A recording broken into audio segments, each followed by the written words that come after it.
எல்லாருக்கும் நமஸ்காரம். நான் ஆம்கிரி சௌந்தரராஜன். நம்ம டெய்லி நாராயணம் பார்த்துட்டு வரோம். இன்னைக்கு 32வது தசகம் மத்சாவதாரம் பார்க்கலாம்.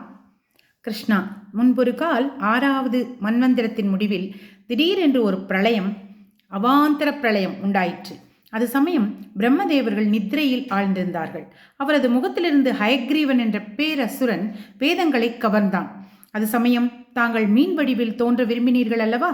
தமிழக மன்னனான சத்தியவிரதன் ஆற்றில் நீரில் தர்ப்பணம் செய்து கொண்டிருக்கையில் அவனுடைய கூப்பிய கைகளில் தாங்கள் பளபளப்பான வடிவுடன் ஒரு மீன் குஞ்சாக தோன்றினீர்கள். ராஜரிஷியான அவர் மீன் குஞ்சு வடிவில் உள்ள தங்களை நீரில் விட்டபொழுது மிக்க பயந்தார். தனது நீர் நிரம்பிய பாத்திரத்தில் தன் வீட்டிற்கு எடுத்துச் சென்றார். பிரபோ, தாங்கள் சில நாட்களிலேயே அந்த தீர்த்த பாத்திரத்தில் அளவினும் பெரியதாகவே ஒரு கிணற்றிற்கும் பின் குளத்திற்கும் பின் ஏரிக்கும் மாறிச் சென்று அனைத்தையும் பரவி வளர்ந்தீர்கள். பிறகு தங்களது கட்டளைப்படி அந்த ராஜரிஷி தனது யோக வலிமையால் கடலுக்கு கொண்டு வந்து சேர்க்க தாங்கள் பிரளயத்தை காண விரும்பி அவரிடம் 7 நாட்கள் பொறுத்து கொண்டீர் என்று சொல்லி மறைந்தீர்கள்.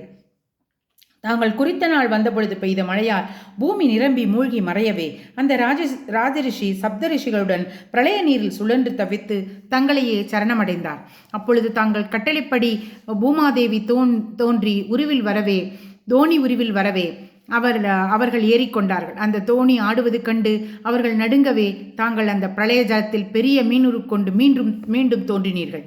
லட்ச யோஜனை நீச்சி கொண்ட மிக பேரொளி படைத்த பெருத்த மீனுருவில் தோன்றிய தங்களை கண்ட முனிவர்கள் மிக்க மகிழ்ச்சி கொண்டு தங்கள் சொற்படி பூமி வடிவான தோணியை தங்கள் பெருத்த கொம்பில் கட்டினார்கள். அந்த தோணியை இழுத்துக்கொண்டு தங்கள் முனிவர் குழாத்திற்கு உலகின் பற்பல பிரிவுகளை காண்பித்துக் கொண்டும் அந்த அரசனான சத்தியவிரதனால் நன்கு துதிக்கப்பட்டு அவனுக்கு மேலான ஆத்ம ஞானத்தை உபதேசித்துக் கொண்டும் நீரில் உலாவி வந்தீர்கள்.